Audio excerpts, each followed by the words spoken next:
नमस्कार दोस्तों, मैं हूं प्रीतेश कुमार, आपका क्लैरिटी गिवर। मैं एक पब्लिक सेक्टर बैंक में काम करता हूं और उस बैंक में बहुत सारे लोग पर्सनल लोन लेने के लिए आते हैं।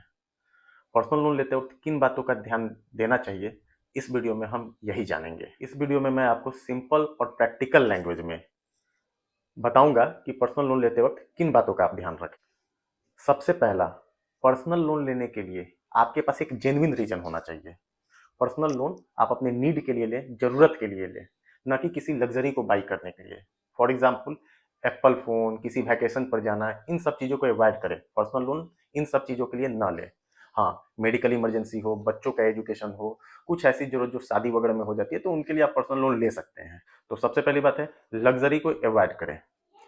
लोन की ईएमआई डिसाइड करते वक्त यह जरूर ध्यान रखें कि लोन की ईएमआई जो है आपके net monthly income minus essential expenditure. Essential expenditure जैसे आपके खाने का खर्चा हुआ, रेंट हुआ, बच्चों की स्कूल की फीस हुई, मेडिकल, कुछ ना कुछ मेडिकल इश्यूज बच्चों में लगे रहते हैं तो उसके लिए कुछ पैसा आपको खर्च करना पड़ता है, उसको यानी एनएमआई में से आप अपने एसेंशियल एक्सपेंडिचर को माइनस अगर कर देते हैं तो ईएमआई जो बचा हुआ राशि है उसका 60% से ज्यादा नहीं होना चाहिए।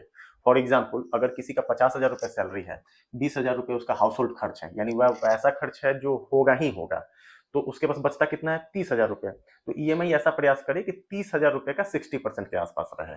क्यों? इसके पीछे एक बहुत सर्टेन लॉजिक है। अगर आप 30,000 रुपये ईएमआई में कटा देंगे तो आपके पास कुछ स्पेयर बचेगा नहीं कि आप भविष्य में फाइनेंशियल प्लानिंग कर सकें। तो होगा क्या? आप पर्सनल लोन के एक लूप में फंसे रह जाएंगे, क्योंकि आपके पास कुछ सेविंग हो नहीं रही है।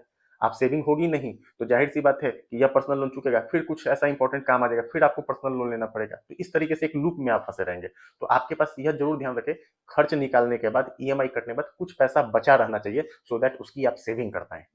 अगर आपका सैलरी काफी ज्यादा है, जैसे फॉर एग्जाम्पल लाख, 1.5 लाख रुपए, 2 लाख रुपए, इस तरीके का सेविंग है, तो आप उस ईएमआई को जो है अपने नेट मंथली इनकम का 50%, 55% तक रख सकते हैं। उसमें कोई इशू नहीं है, क्योंकि आपकी सैलरी बहुत अधिक है, तो आप उसके बाद भी हाउस होल्ड, अगर आपका जो खर्चा है उसको निकाल के कुछ आप बचा सकते हैं। लेकिन अगर सैलरी कम है तो आप प्रयास कीजिए एनएमआई माइनस आपके एसेंशियल एक्सपेंडिचर का 60% क्रॉस नहीं करे। इस बात का एकदम ध्यान आप रखिए। इंटरेस्ट रेट जो कोट किया जाता है पर्सनल लोन के समय बैंक के द्वारा, एनबीएफसी के द्वारा, इंटरेस्ट रेट जो कोट किया जाता है, इंटरेस्ट रेट जो बताया जाता है, उसको आप ध्यान से सुने। कुछ बैंक आपको कहते हैं कि हमारा इंटरेस्ट रेट 12% रिड्यूसिंग बैलेंस पर है। कुछ बैंक कहते हैं मेरा इंटरेस्ट रेट 8% फ्लैट रेट पर है। तो सुनने में तो 8% बहुत अच्छा लग रहा है, रिड्यूसिंग बैलेंस वाला 12% ज्यादा लग रहा है, लेकिन वास्तविकता यह है कि फ्लैट का 8% रिड्यूसिंग के 16, लगभग 16% के बराबर होता है। यानी अगर कोई बैंक आपको 16% रिड्यूसिंग रेट ऑफ इंटरेस्ट पर, अगर आपको रिड्यूसिंग बैलेंस पर अगर लोन प्रोवाइड करती है, तो वह फ्लैट का 8% हुआ। जैसे अगर कोई बैंक आपको 12% के रेट ऑफ इंटरेस्ट पर रिड्यूसिंग बैलेंस पर अगर लोन प्रोवाइड करती है, तो आपका एनुअल 1 लाख रुपए पर जो इंटरेस्ट आएगा वह 6,000 रुपीज ही आएगा। आप ईएमआई कैलकुलेटर निकाल के आप कैलकुलेट करेंगे तो आप देखेंगे लगभग 6,000 के बराबर है, यानी वह फ्लैट का 6% है। तो कभी भी फ्लैट के इस जाल में मत फंसे कि अगर कोई बोलता है कि नहीं फ्लैट में 8% है, उस बैंक में रिड्यूसिंग पर 12% है तो आपका कम है। नहीं, उनका कम नहीं, उनका एक्चुअल में 16% है।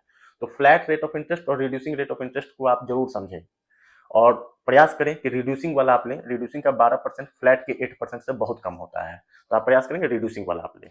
लोन का टेनर शॉर्ट रखें, जो लोन की अवधि या रिपेमेंट अवधि है उसको प्रयास करें कि वह शॉर्ट रहे। ठीक है ना? शॉर्ट इस कॉस्ट पर नहीं कि आपका कोई सेविंग नहीं हो पाए, यानी आप जो एनएमआई माइनस एसेंशियल एक्सपेंडिचर जो आपका है उसके बाद अगर 60% आप इंस्टॉलमेंट में दे रहे हैं, तो प्रयास कीजिए कि वह आपका 3 साल में जो है उतना ही अमाउंट ले कि 3 साल में आपकी का वह लोन पूरा हो जाए। तो 3 साल में आपको इंटरेस्ट कम पे करना पड़ेगा। हिडन चार्जेस पर ध्यान दें। पर्सनल लोन लेते वक्त बहुत सारे हिडन चार्जेस होते हैं जो एनबीएफसी बैंक द्वारा आपको नहीं बताया जाता है।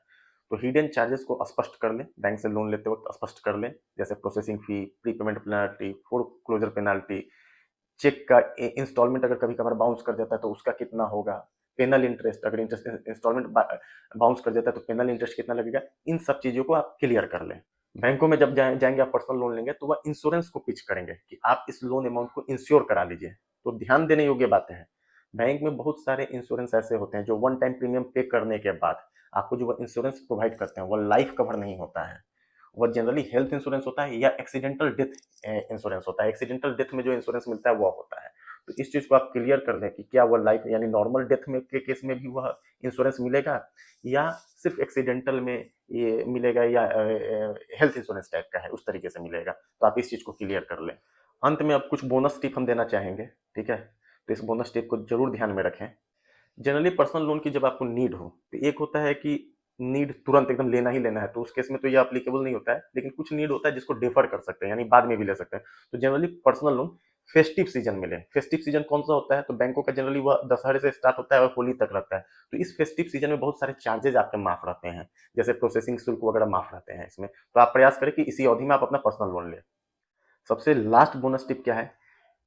की फैक्ट स्टेटमेंट जरूर लें। की फैक्ट स्टेटमेंट एक वन पेजर स्टेटमेंट होता है जिसमें पर्सनल लोन के एग्रीमेंट से रिलेटेड जो भी की फैक्ट होते हैं, की पॉइंट होते हैं, जैसे लोन अमाउंट कितना है, इंटरेस्ट कितना है, टेन्योर कितना है, कितना फोरक्लोजर चार्ज लगेगा, कितना प्री पेमेंट पेनल्टी लगेगा, कितना अवधि है, ये सारी चीजें वन पेजर में लिखी हुई रहती है। तो वह आपके लिए काफी यूजफुल होता है। तो उससे बैंक से साइन करवा के एक कॉपी अपने पास जरूर रखें, कि भविष्य में कुछ ऐसा हो जाता है तो जैसे इंटरेस्ट आपका ज़्यादा लग जाता है, तो वो आपके पास रेफरेंस पॉइंट रहे कि उस आधार पर आप बैंक से वह एक्सेस इंटरेस्ट जो आपने पे कर दिया या कुछ कर दिया है, तो वह आप रिकवर कर सकें। ठीक है। अंततः मैं जाते हुए एक बात और कहूंगा, पर्सनल लोन लेने में आप एनबीएफसी को अवॉइड करें। किसी भी तरह के ऐप के द्वारा पर्सनल लोन ना ले भाई साहब, क्योंकि ऐप बहुत सारे हैं, वह आपके जो प्राइवेसी होती है उससे कंप्रोमाइज होता है ऐप के थ्रू लोन लेने में। और दूसरी बात है, एनबीएफसी के जो रेट ऑफ इंटरेस्ट होते हैं वह काफ़ी हाई रहते हैं। आशा करता हूं कि आपको मेरी बातें समझ में आई होंगी। इस प्रकार के और वीडियो के लिए आप सब्सक्राइब करें, शेयर करें। धन्यवाद।